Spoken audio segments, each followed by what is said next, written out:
오늘 로마서 6번째 시간입니다.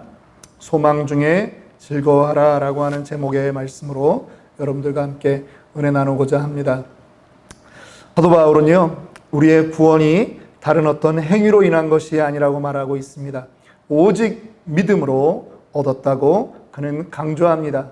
우리는 이것을 신학적 용어로 이신칭의다 라고 그렇게 배웠습니다. 이 믿음으로 의롭다 하게 된 가장 대표적인 인물이 누구이겠습니까? 사도 바울은 지난 시간 4장에서 아브라함을 꼽고 있습니다.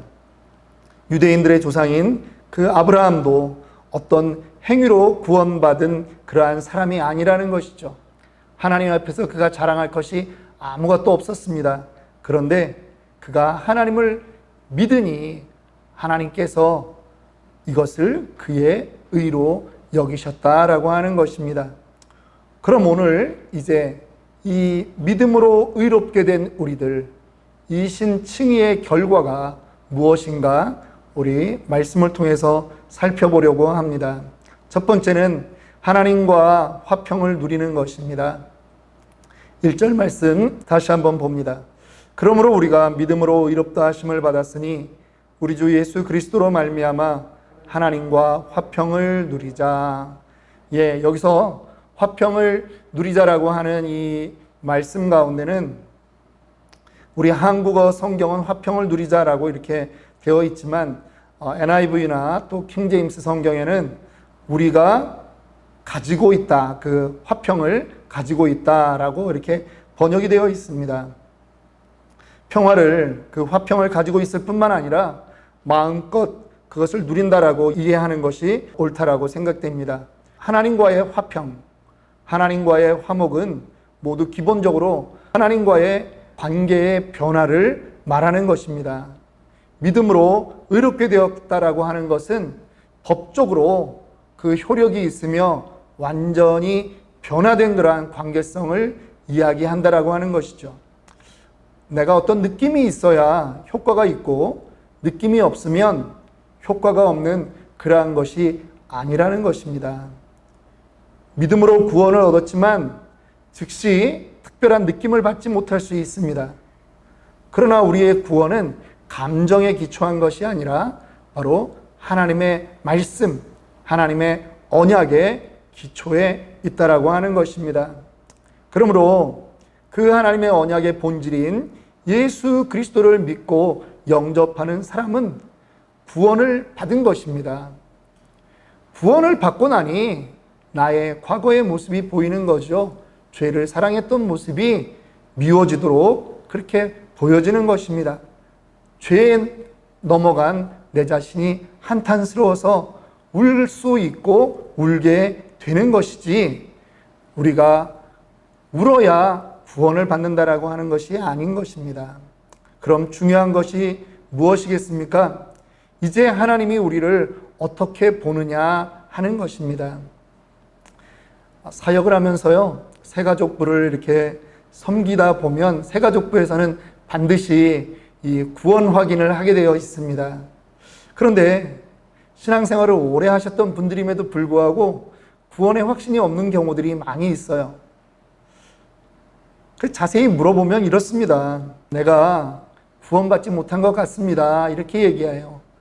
왜 그러십니까? 그러면은 아니 신앙생활은 이렇게 오래 했는데 나는 믿는다 하지만 내 모습을 보면 바른 행실이 하나도 없습니다. 이렇게 이야기하는 것이죠.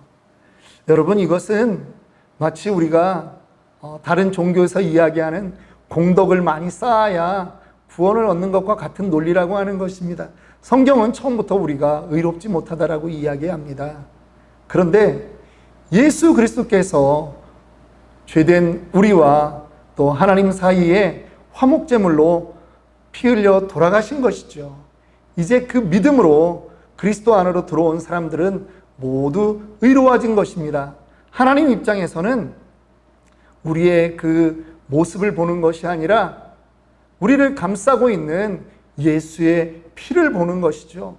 그래서 우리를 보고 하나님이 죄 없다라고 선언해 주시고 우리와 화목하게 되었다라고 인정하시는 것입니다. 친구가 되어주는 것입니다. 우리가 그러한 담대함으로 하나님의 은혜 앞에 나아가는 것입니다. 그 은혜 안에 서 있는 사람, 하나님과 화평을 누리는 사람에게는 이 세상의 그 아무것도 하나님의 사랑에서 끊을 수 없음을 믿으시기 바랍니다. 2절입니다. 또한 그로 말미암아 우리가 믿음으로 서 있는 은혜에 들어감을 얻었으며 하나님의 영광을 바라고 즐거워하느니라.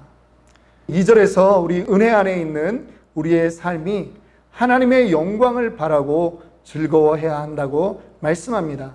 그런데 이 마지막 구절들을 보면요, 한글 성경으로 보면 마치 하나님의 영광을 바라고 즐거워한다, 동사가 2개 있는 것 같습니다.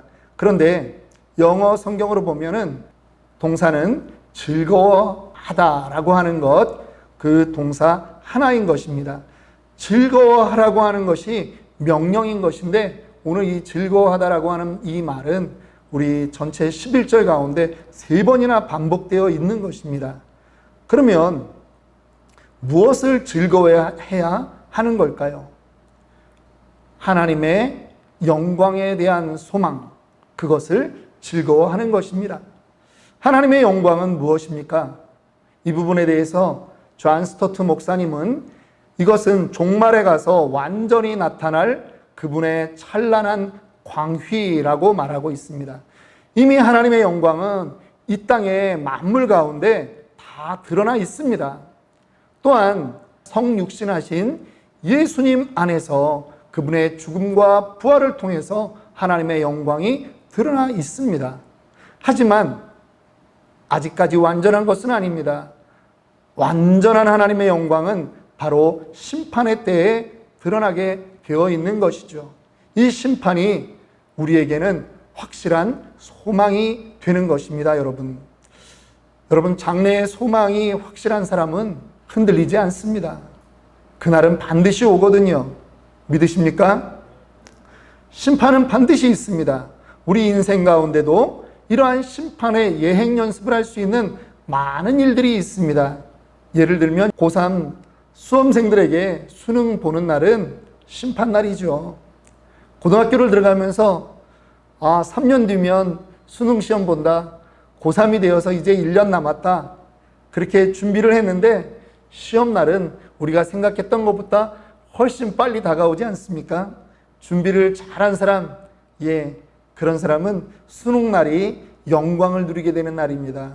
그런데 같은 고3이라 하더라도 준비를 게을리한 사람은 눈물의 심판날을 맞이하게 되는 것이겠죠. 우리 신자들에게는 하나님의 심판의 날이 눈물의 날입니까? 즐거운 날입니까? 여러분들에게는 이 심판의 날이 하나님의 영광을 보는 날이 될 것임을 저는 믿습니다. 그날의 영광 중에 임한 그 하나님을 맞이할 소망을 가지고 우리가 살아가는 것입니다. 초대 기독교 그 역사에 있어서 많은 순교자들을 우리는 볼 수 있습니다. 그들은요, 예수를 믿는다라고 하는 그 하나 때문에 쫓겨다니고 지하 동굴 카타콤으로 들어가야 했고, 또 붙잡혀서는 원형 경기장에 사자의 밥이 되거나 검투사의 그러한 상대가 되어서 죽어야만 했습니다. 그러나 그들이 그 순간에도 믿음을 굽히지 않고 하나님 앞에 나아갈 수 있었던 것은 마태복음 10장 35절에 주님이 말씀하셨던 것처럼 몸은 죽여도 영혼을 능히 죽이지 못하는 자들을 두려워하지 말고 오직 몸과 영혼을 능히 지옥에 멸하실 수 있는 그분을 두려워하는 마음으로 섰던 것 아니겠습니까?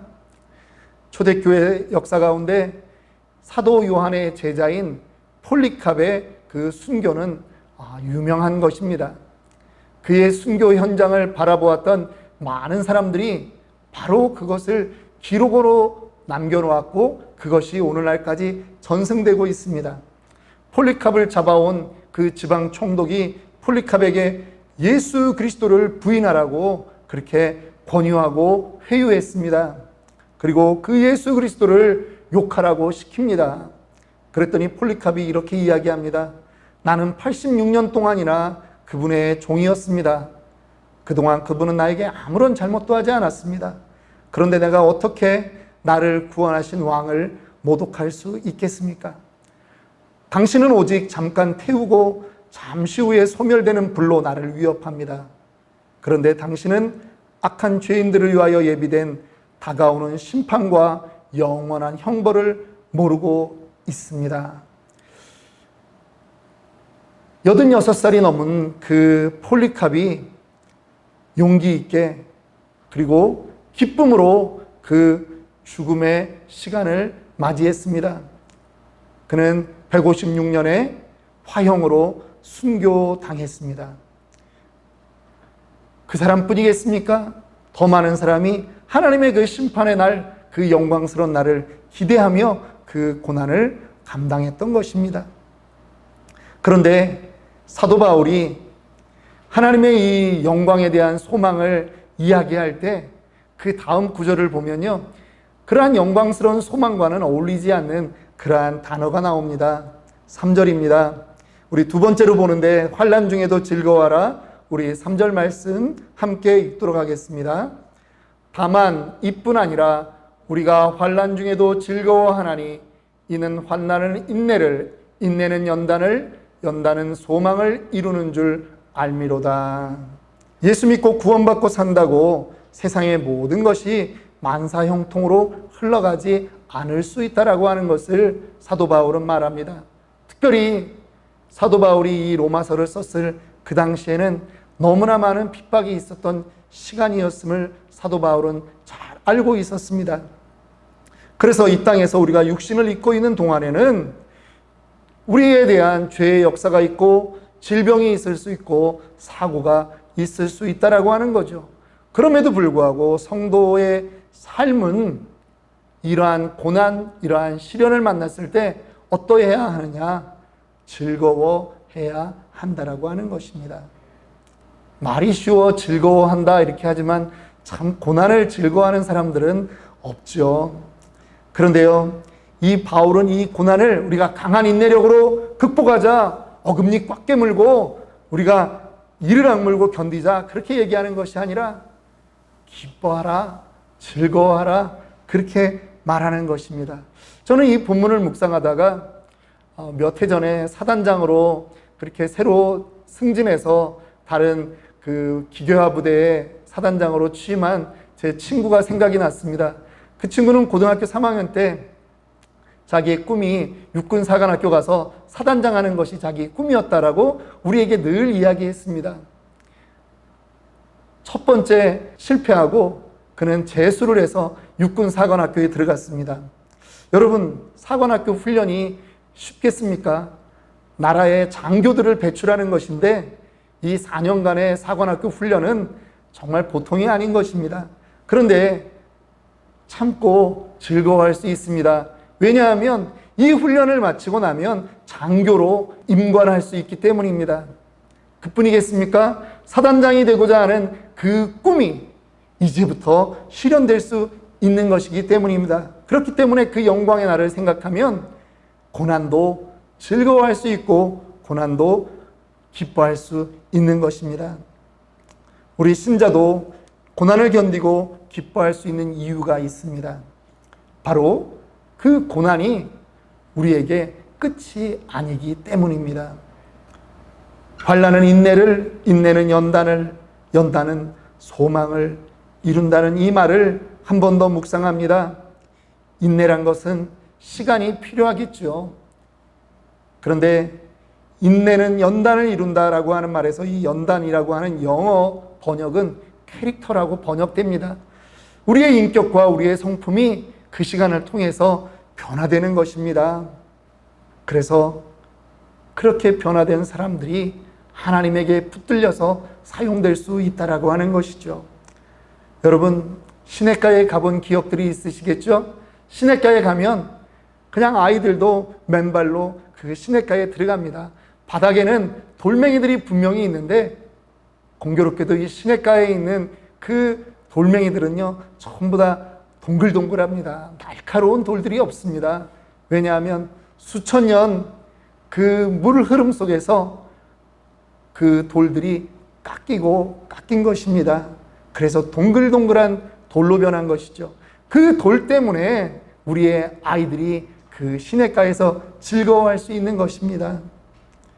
그 연단된 돌을 통해서 다윗의 물맷돌, 다윗이 던지는 그 물맷돌이 나온 것을 우리는 압니다. 골리앗을 넘어뜨린 그 단단한 돌이 바로 이 시냇가에 수많은 연단을 겪었던 그 돌이라고 하는 것이죠. 고난과 인내가 나쁜 것이 아니라는 것입니다.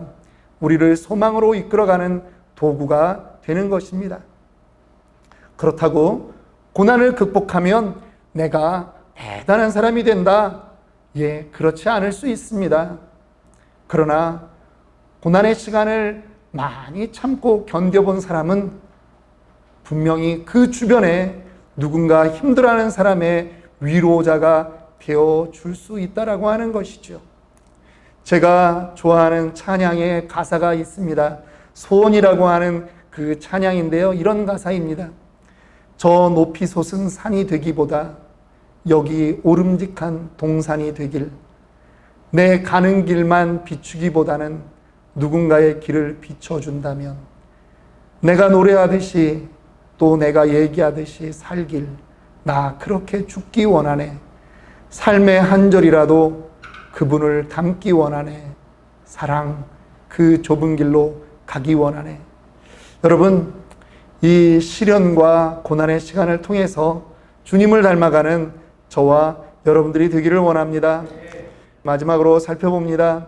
이 소망은 결코 부끄럽지 않다라고 하는 것입니다.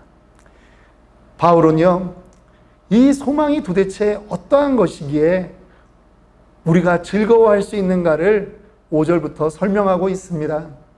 5절 말씀 읽습니다. 소망이 우리를 부끄럽게 하지 아니함은 우리에게 주신 성령으로 말미암아 하나님의 사랑이 우리 마음에 부은 바 됨이니. 저는 이 구절을 읽다가 유독 관심을 끄는 그러한 글이 있었습니다. 뭐냐면 소망이 우리를 부끄럽게 하지 아니한다라고 하는 말입니다. 이 말을 보면서 저는 바울의 성격을 한번 좀 생각을 해봤어요. 사도행전을 보거나 우리가 다른 서신서들을 보면 바울은 대단히 의지가 강한 사람임을 우리는 알 수 있습니다. 의지가 강하니까 한번 결심하면 끝장을 보는 스타일이죠. 그러니까 전도 여행도 그 힘든 전도 여행을 3차씩이나 하지 않았습니까? 그런데 예전에는 어땠습니까? 그가 자기 스스로는 저 예수 믿는 사람, 이단이라고 판단했던 그들을 죽이기 위해서 시키지도 않았는데 대제사장들에게 허가장을 받아가지고 그 예수 믿는 사람을 잡으러 돌아다니지 않았습니까? 이게 사도 바울의 스타일인 것이죠. 그런데 사도 바울의 또 다른 스타일은 뭐가 있냐면 자존심이 무척 세다라고 하는 것입니다. 신약 성경에 부끄러움이라고 하는 단어가 44번 나오는데 무려 36번을 바울이 사용하고 있습니다. 우리도 기억합니다. 1장에서 사도 바울이 자기의 그 복음에 대한 사명을 얘기할 때 내가 복음을 부끄러워하지 않는다 이렇게 말하지 않았습니까? 또 오늘 이 5장에서는 내가 소망이 우리를 부끄럽게 하지 않는다 그렇게 선언합니다. 왜 바울은 이렇게 부끄러움이라고 하는 말을 자주 사용할까요? 이것은 어쩌면 자신이 이전에 몸담았던 그 유태교에서 그가 나온 다음에 그가 모든 기득권을 버리지 않았습니까? 예전에 자기의 친구들의 입장에서 자기를 바라보면 정말 초라한 모습같이 사도 바울은 보였을 것입니다. 그런데 사도 바울이 이제 강력하게 자기를 변호하는 것입니다. 내가 가지고 있는 것이 진짜다라고 하는 것이죠. 너희들이 이전에 가지고 있던 것들이 가짜다. 내가 이제 깨닫고 나 보니까 내가 예전에 부들부들 떨면서 쥐고 있었던 그것이 바로 가짜였다라고 하는 것이죠. 지금 작아도 나는 진짜를 가지고 있다. 난 부끄럽지 않다. 나는 떳떳하다라고 말하는 것입니다. 너희들이 그렇게 대단하게 생각하는 율법과 할례로는 구원할 수 없다. 내가 가지고 있는 이 작지만 이 믿음이 우리를 하나님께 나아가게 한다라고 하는 그 자부심으로 그는 가득 차 있는 것입니다. 그러므로 부끄럽지 않다라고 하는 이 말을 사용하는 것입니다. 바울이 이 소망이 부끄럽지 않다라고 말하는 또 다른 이유가 있습니다. 그것은 바로 이 소망의 주체가 우리 인간이 아니라 하나님이기 때문인 것입니다. 예전에 그가 바라봤던 십자가, 어떤 십자가입니까? 부끄러운 형틀에 불과한 것입니다. 그래서 그는 그 부끄러운 형틀을 자랑하고 믿는다라고 하는 그 예수 믿는 사람을 잡으러 다녔습니다. 스데반을 죽이는데 그는 가장 강력한 증인이 되었습니다. 그런데 그가 예수를 만나고 나니 이 십자가는 전혀 부끄럽지 않은 것이 되었다는 것이죠. 이제는 이 십자가를 나는 자랑할 수 있다라고 그렇게 그는 변화된 것입니다. 관점이 바뀐 정도가 아니라 그는 체험신앙인 것입니다. 예수님을 경험하고 나니까 예전에 그가 자랑했던 것, 내가 히브리인이요 베냐민 지파요 난 지 8일 만에 내가 할례를 받은 사람이요 가말리엘 문화에서 내가 수학했던 사람이다라고 하는 그 모든 것이 다 배설물로 여겨지는 것 아니겠습니까? 주님과 비교해 보면 그것은 부끄럽기 짝이 없다라고 하는 것입니다. 예전에 자랑했던 그 소망, 그것이 가짜였던 것이죠. 거짓 소망이었던 것이죠. 거짓 영광이었던 것이죠. 여러분, 우리에게도 나타나는 영광이 있습니다. 돈을 많이 벌었다는 그러한 영광일 수도 있고요.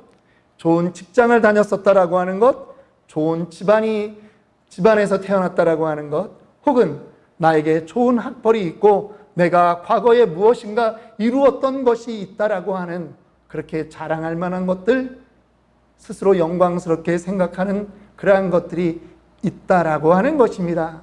그런데 이 인간적인 영광은 더 큰 영광을 만나면 부끄러워지는 것입니다. 왜냐하면 가짜거든요. 별의 영광은요, 달을 만나는 순간 사라집니다. 달의 영광은 태양빛을 만나는 순간 부끄러워집니다. 그런데 그 태양의 영광은 창조주를 만나는 순간 모두 다 부끄러워진다라고 하는 것입니다. 바로 그 창조주 하나님이 주신 그 소망이야말로 어디다 내놔도 부끄럽지 않은 것이죠. 여러분, 어깨를 펴십시오. 우리의 소망은요, 하나님이 보증해 주시고 하나님이 근거가 된 소망인 것입니다. 그러면 그 하나님은 어떤 분이십니까? 하나님은 특별히 약속을 지키시는 하나님인 것입니다. 6절 말씀에 우리가 아직 연약할 때에 기약대로 그리스도께서 경건하지 않은 자를 위하여 죽으셨도다 라고 말씀합니다. 연약할 때라 무슨 말입니까? 8절에 부연 설명해 주고 있죠. 죄인이었을 때를 말하고 있습니다. 우리가 아직 죄인 되었을 때에 그리스도께서 우리를 위하여 죽으심으로 하나님께서 우리에 대한 자기의 사랑을 확증하셨느니라. 우리의 연약할 때, 우리가 죄인 되었을 때, 10절은 또 이것을 뭐라고 말합니까? 우리가 원수 되었을 때라고 말합니다. 우리가 하나님과 원수 되었을 때 하나님이 우리를 구원해 주셨다라고 하는 것이죠.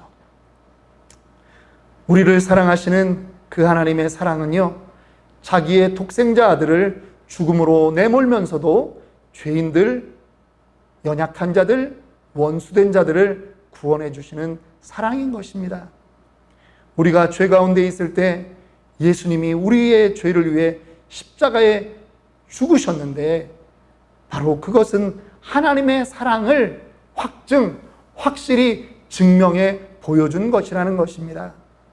우리가 이 소망을 가져도 좋은 근거는 바로 이것이 하나님의 신실함에 기초하기 때문입니다. 여러분, 오늘 본문은 우리 구원받은 신자의 삶이 어떠해야 하는가를 말하고 있습니다. 하나님과 화목하고 즐거워해야 합니다. 환난 중에도 즐거워해야 되고요. 하나님에 대한 소망으로 즐거워하는 것입니다. 지금 이 시간 우리는 한 번도 경험해 보지 못한 눈에 안 보이는 그 코로나 바이러스라고 하는 것으로 인해서 고통의 시간을 지나가고 있습니다. 그런데 지금 이 시간을 여러분들은 환난 중에도 하나님 때문에 즐거워하고 있습니까? 만약 그렇다라고 하면 진짜입니다. 그런데 즐거워하지 않다가 어느 날 내 통장에 들어온 1200불 때문에만 여러분들이 웃고 기뻐하십니까? 한번 좀 생각해 보아야 되지 않겠습니까? 우리는 줌으로 이렇게 예배를 드립니다. 줌으로 예배를 드리면 서로의 모습들도 함께 볼 수 있습니다. 하나님도 지금 여러분의 삶을 그렇게 줌으로 보고 계십니다. 여러분들의 행동뿐이겠습니까? 여러분들의 마음도 하나님은 살펴보고 있는 것이죠. 그런데 또 살펴보는 사람들이 있습니다. 그것은 바로 우리 주변에 예수를 안 믿는 사람들이 우리를 살펴보고 있는 것입니다. 똑같은 환경 아니겠습니까? 출입이 제한되고 생업이 다 중단된 이 똑같은 어려운 상황 가운데, 그래, 예수 믿는 너희, 하나님을 믿는다고 하는 너는 도대체 이 고통을 어떻게 대하고 있느냐? 그들이 우리를 바라보고 있지 않습니까? 그들의 마음 가운데 이런 말을 하는 것입니다. 너는 진짜냐? 가짜냐? 너는 진짜 예수 믿는 사람이냐? 가짜 예수 믿는 사람이냐? 라고 하는 것이죠. 여러분, 저는 여러분들에게 권면하고 싶습니다. 이 시간을 통해서 우리의 믿음을 한번 점검해 보는 계기로 삼자라고 하는 것입니다. 하나님이 보증된 그 소망 안에서 즐거워해야 합니다. 나는 정말 재림 예수를 기다리고 살고 있는가? 나는 심판의 주로 오실 그 하나님을 기대하며 이 시간을 살고 있는가? 여러분 한번 점검해 보시지 않겠습니까? 신실하신 그 하나님에 대한 소망으로 내가 살아가고 있는지 다시 한번 여러분 철저하게, 그래서 내가 정말 진짜인지 가짜인지,